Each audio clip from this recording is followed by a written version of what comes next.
오늘 오신 여러분들 정말 환영합니다.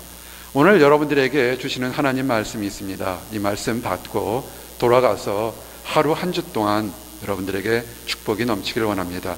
우리 주제가 있는데 한번 따라합니다. 현명한 선택. 여러분들에게 하나 질문하겠습니다. 우리 청년들에게 많이 질문했던 건데요. 11월 11일이 무슨 날인지 아시는 분 한번 손 들어보세요. 이렇게 11월 11일이 통상적으로 여러분들의 그냥 11월 11일 들었을 때 딱 떠오르는 날이 무슨 날인지 한번 그 손 들어보세요. 무슨 날입니까? 통상적으로 한국에서 처음 오신 분들은 또는 그냥 이렇게 일반적으로 생각하시는 분들은 어느 과자 회사의 이름으로 그 날이라고 생각합니다. 우리 목양교회에서 함께 신앙생활하는 사람들은 11월 11일은 무슨 날이라고요? 손 들고 찬양하는 날. 다시 한번요. 시작. 손 들고 찬양하는 날. 여러분요, 여러분이 단어를 어떻게 한순간 선택하느냐에 따라서 여러분의 믿음과 여러분의 비전과 여러분의 현재의 상태를 알 수가 있습니다. 11월 11일은 어느 특정한 과자에 먹는 그런 날이 아닙니다. 여러분, 11월 11일 내가 얘기했습니다. 사람이 혼자 서 있는데 손을 두 손 들고 기도하는 것처럼 하나님께 찬양하는 날 그랬습니다. 그냥 지나가는 말로 하는 것 같습니까? 우리가 가끔 777 뭐 이런 날짜가 겹치면 굉장히 좋아합니다. 중국에는 8888 이렇게 4개, 6개 겹친 거는 엄청난 숫자로 전화번호를 산다고 합니다. 중국 사람들은 8이라는 숫자를 엄청 좋아합니다. 11월 11일 11시 그러면 여러분들에게는 어떤 의미가 있겠습니까? 사실은 이것이 1918년 11월 11일은 모든 사람들에게 그냥 빼빼로 먹는 그런 날이 아니라 두 손이 아니라 온 영혼이 뛰어오면서 춤추는 날이었을 거라 봅니다. 약 4년 반 전에 한 청년이 자기의 개인적인 생각을 가지고 오스트리아 황태자를 저격을 했습니다. 그 사람의 판단에는 저 황태자를 죽이면 자기 민족이 평안해질 거라는 그 생각으로 암살을 했습니다. 근데 그 한순간의 그 선택이 전 인류가 지난 4,000년 동안 5,000년 동안 겪어보지 못한 가장 처참한 사람들끼리의 살육전쟁이라는 세계 제1차 대전이 터졌습니다. 여러분, 1차 대전에 터지면서 그 당시 인구를 생각해 보면 그 인구에 비해서 900만이 죽었습니다. 2100만이 부상을 당했고요. 많은 나라들이 서로 치고받고 싸웠습니다. 그리고요, 그 전까지 전쟁이라는 것은 병사들끼리 싸움에서 죽고 사는 것이지 민간인들은 죽지 않았습니다. 500만 이상의 사람들이 죽고 다쳤습니다.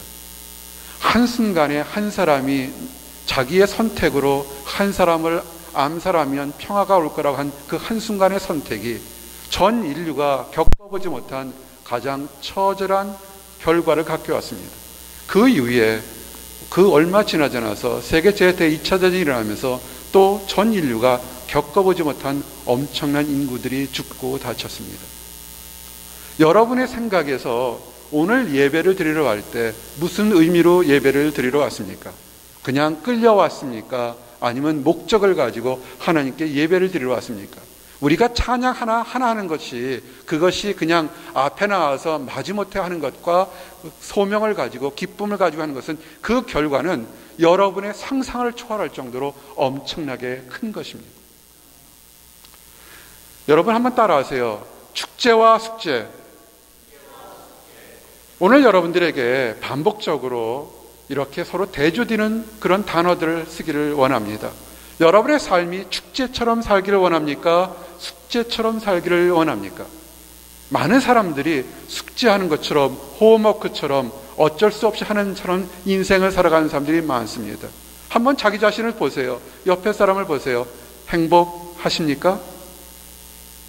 다시 한번 질문합니다. 앞에 보고 한번 합니다. 행복하세요? 아멘. 왜 대답을 못하십니까? 지금 우리 교회가 하나님께서 성령의 능력을 주셔서 기하급수적으로 결혼하는 사람들이 지금 많아지고 있습니다. 부부들끼리 한번 쳐다보고 마음속으로 쳐다보고 한번 질문하십시오. 행복하십니까? 우리가 결혼식에는 행복하기 위해서 결혼했는데 지금 여러분 의무방어전으로 살고 있습니까? 숙제하는 것처럼 살고 있습니까? 어쩔 수 없이 살고 있습니까? 우리가 신앙생활을 하고 있는데 기쁨 가운데 살고 있습니까? 아니면 이제는 다른 종교로 가기가 뭐하니까 어쩔 수 없이 살고 있습니까? 성경은 여러분의 자신의 삶을 축제처럼, 셀레브레이션처럼 그렇게 살라고 얘기했습니다. 여러분 자신의 신분이 뭔지 아십니까? 한번 따라하세요. 나는 하나님 안에서 신이야.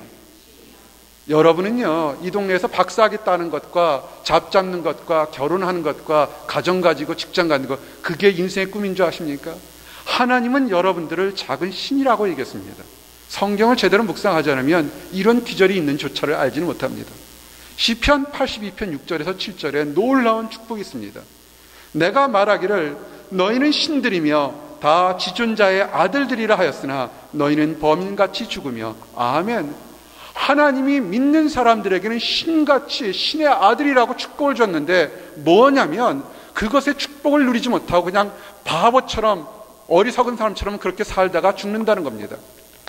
강아지 좋아하십니까? 강아지 비싼 거는 굉장히 비싸요. 가끔 우리 사모하고 이렇게 여기저기 다니다가 강아지 파는 곳에 가면 너무 이뻐요. 정말 거긴 나이 든 사람이나 어린이나 다 강아지 파는 사람 다 봅니다. 강아지 가격 보고 놀랐어요. 1,000불이 넘어요. 내가 타고 있는 중고차하고 거의 비슷해요. 한 2개 사면 우리 차 팔아야 돼요. 근데 여러분들이 강아지보다 비쌉니까? 강아지보다 쌉니까? 당연히 여러분의 인생은 강아지보다 비쌀 겁니다. 그런데요, 왜 강아지보다 못한 삶을 사는 사람들이 가끔 있습니다. 우리 교회는 그런 사람이 한 사람도 없기를 원합니다. 강아지는 어떻습니까? 성경은 이렇게 표현됐습니다. 개는 자기가 토한 것으로 돌아가거니와 그랬습니다.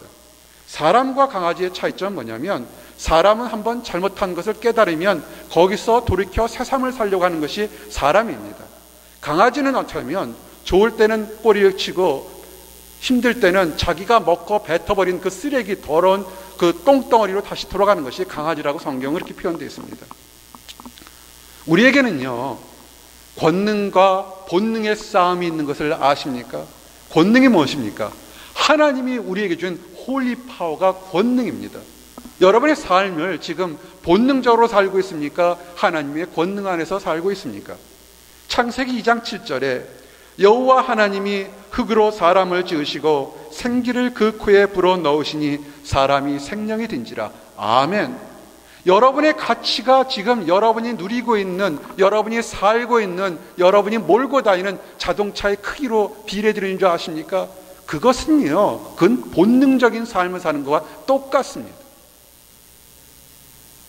우리 안에 무엇이 있다고요? 하나님의 성령이 생기가 있습니다. 이 세상 어떤 것으로 비교할 수 있는 하나님의 성령, 홀리 파워가 우리 안에 있는 겁니다.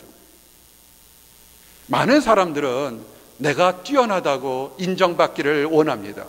근데 그들이 보는 것은 본능적으로 겉에 드러난 것들만을 보려고 합니다. 그것은 어리석은 사람이거나 아직 미성숙한 사람들이 하는 행동들입니다.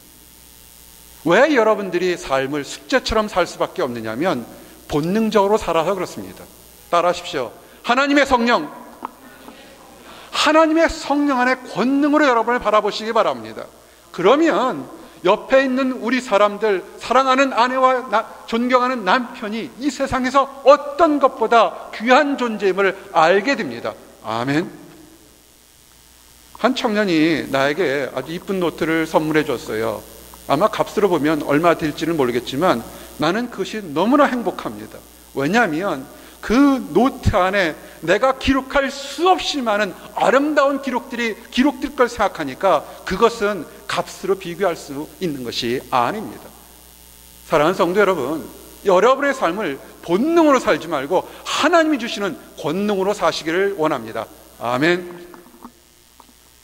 우리가 왜 권능으로 살아야 되는지, 우리에게는 축복과 저주를 선택할 수 있는 그런 능력이 우리에게 있습니다. 하나님이 우리에게 하나님의 신적인 존재를 준 것이 무엇인지 아십니까? 한번 따라하세요. 자유의지. 사람이 동물과 다른 것은 뭐냐면 우리에게는 신적인 것, 자유의지가 있습니다. 오늘 여러분들이 예배를 선택해서 나온 것과 다른 사람에게 좋은 일을 얘기하는 것과 찬양할 수 있는 모든 선택 기회를 우리에게 있습니다. 성경은 이렇게 되어 있습니다.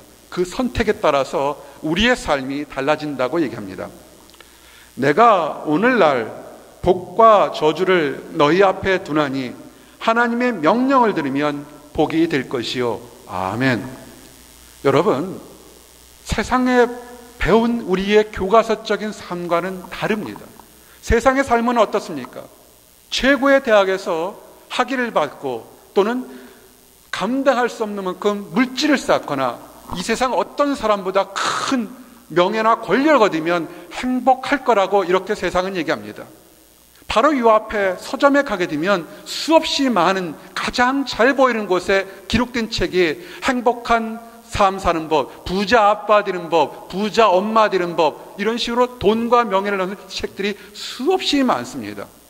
성경은 그렇게 얘기하지 않습니다. 여러분이 복을 받는 것 딱 하나는 것은 뭐냐면 하나님의 명령을 들으면 이렇게 되어 있습니다. 여러분의 삶이 어떻습니까? 축복된 삶입니까? 아니면 지금 처절하게 투쟁하고 있습니까?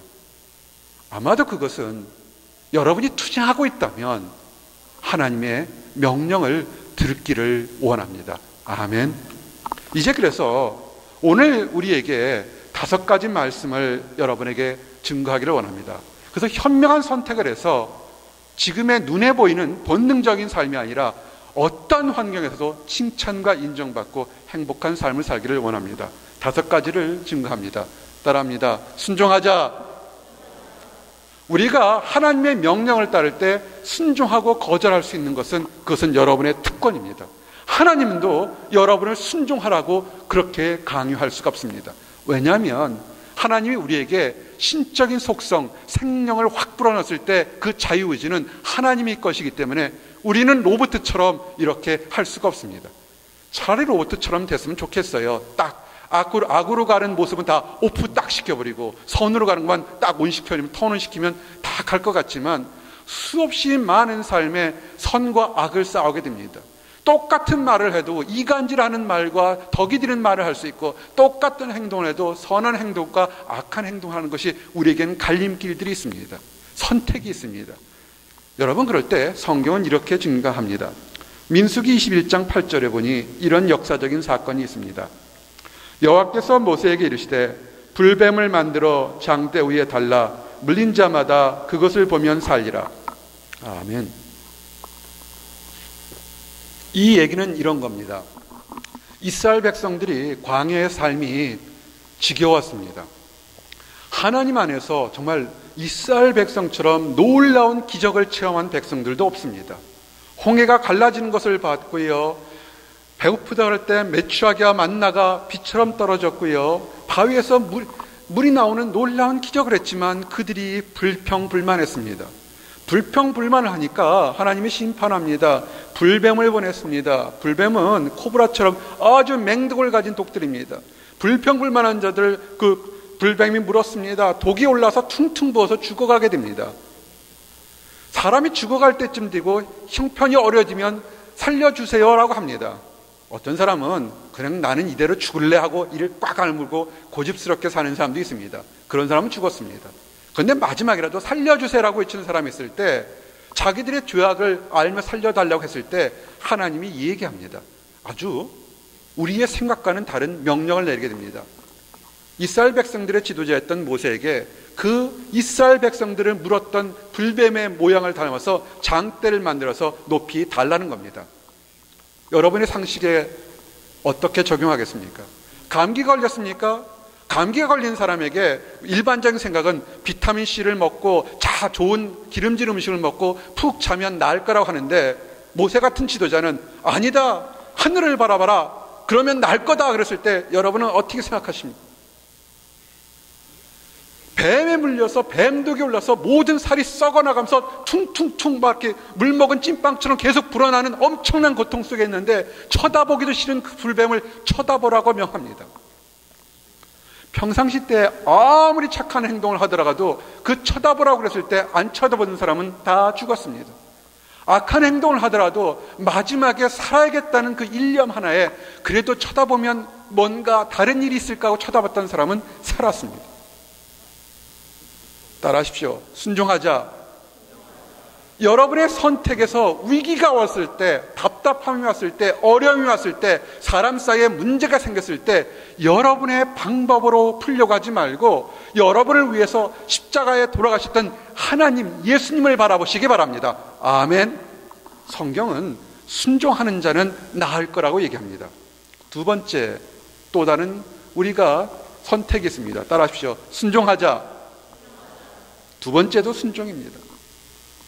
첫 번째는 거절한 것과 두 번째는 순종과 불순종의 결과가 있습니다. 민수기 11장 9절에 보니 젖과 끓이 흐르는 땅에서 너의 날이 장구하리라. 아멘. 이게 무슨 얘기냐면요, 이스라엘 백성들이 40년 동안 이제 광야에 있다가 마지막으로 이제 가나안 땅에 들어가게 됩니다. 하나님이 축복합니다. 저 가나안 땅에 들어가게 되면 젖과 꿀이 흐르는 처럼 평안하게 행복하게 너희들이 원하는 만큼 행복한 삶을 살 거라 얘기를 합니다. 이런 축복은 다 누구나 듣기를 원합니다. 이스라엘에 가보셨습니까? 그런데요, 실제로 이스라엘 땅은 참 특이한 땅입니다. 하나님이 이스라엘 백성을 애굽에서 건져서 광야에서 40년 동안 있다가 현재 있는 가나안 땅에 보낸 것은 아주 특별한 계획이 있고 지정학적으로도 정말 특별한 곳으로 보냈습니다. 하나님의 약속은 뭡니까? 젖과 꿀이 흐르는 땅에서 너희의 날이, 너희의 생명이 장구하리라, 행복하게 영원히 산다는 겁니다. 그런데 어떤 땅을 주셨습니까? 성경을 좀 묵상해 보시기 바랍니다. 아주 놀라운 귀절이 나오게 됩니다.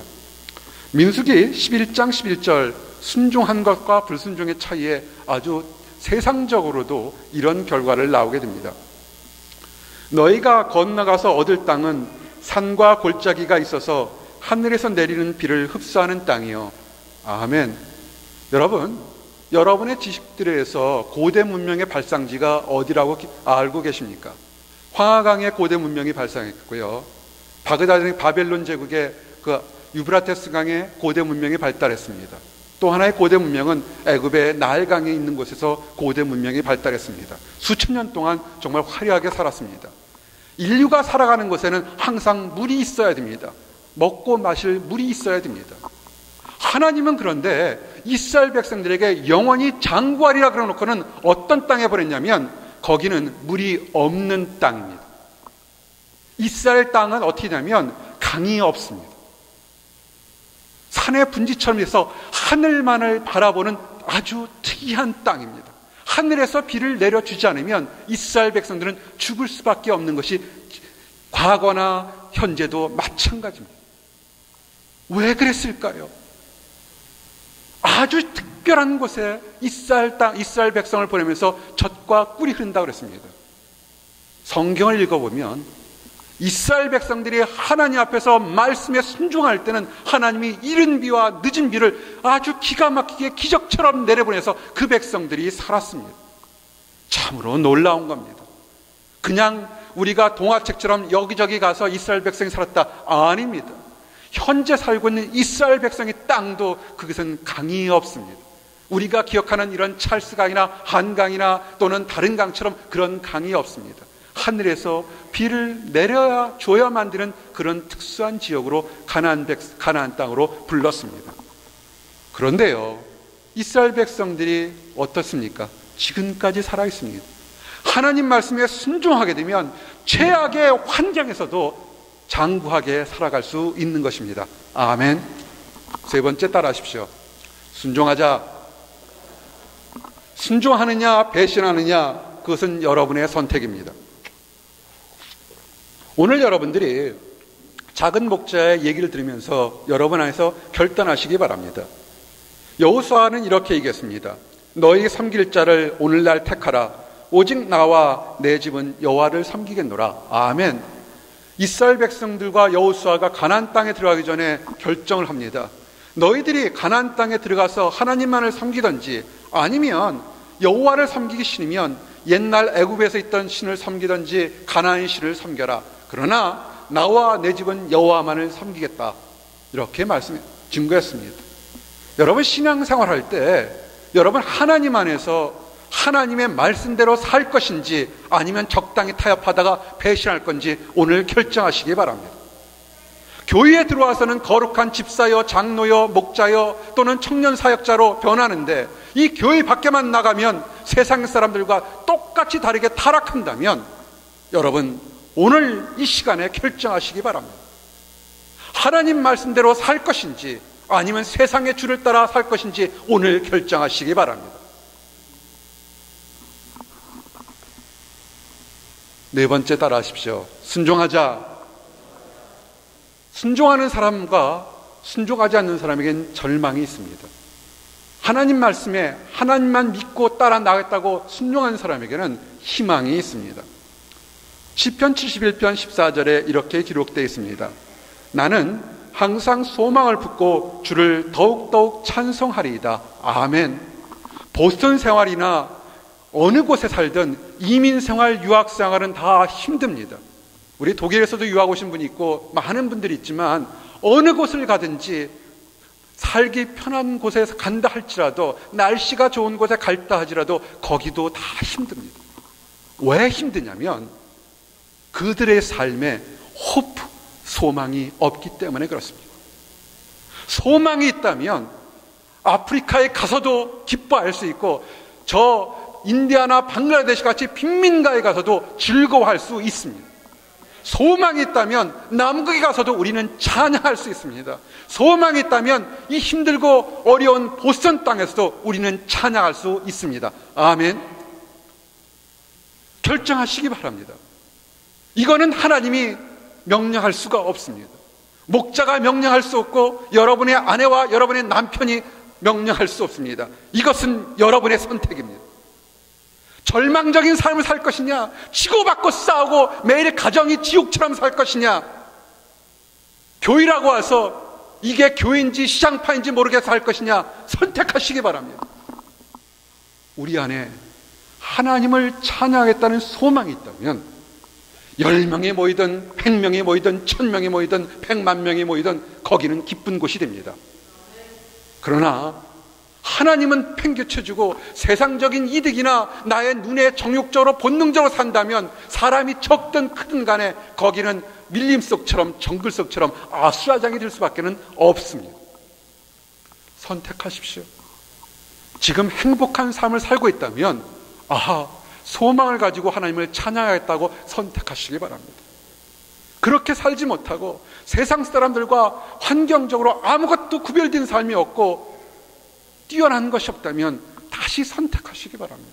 지금 이 순간부터 하나님을 믿겠다고 선택하시기 바랍니다. 아멘. 우리가 순종하는 것은 그냥 이 땅의 삶에서 행복만을 주는 줄 아십니까? 아닙니다.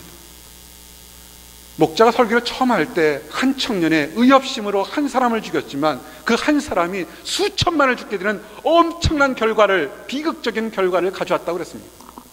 오늘 여러분이 하나님 안에서 올바르게 살겠다는 그 순종이 하나가 여러분이 상상할 수 없는 놀라운 축복이, 여러분이 결코 경험할 수 없는 놀라운 것이 있다는 것을 아십니까? 따라하십시오. 영생. 우리의 삶은 여기서만 끝이는 것이 아닙니다.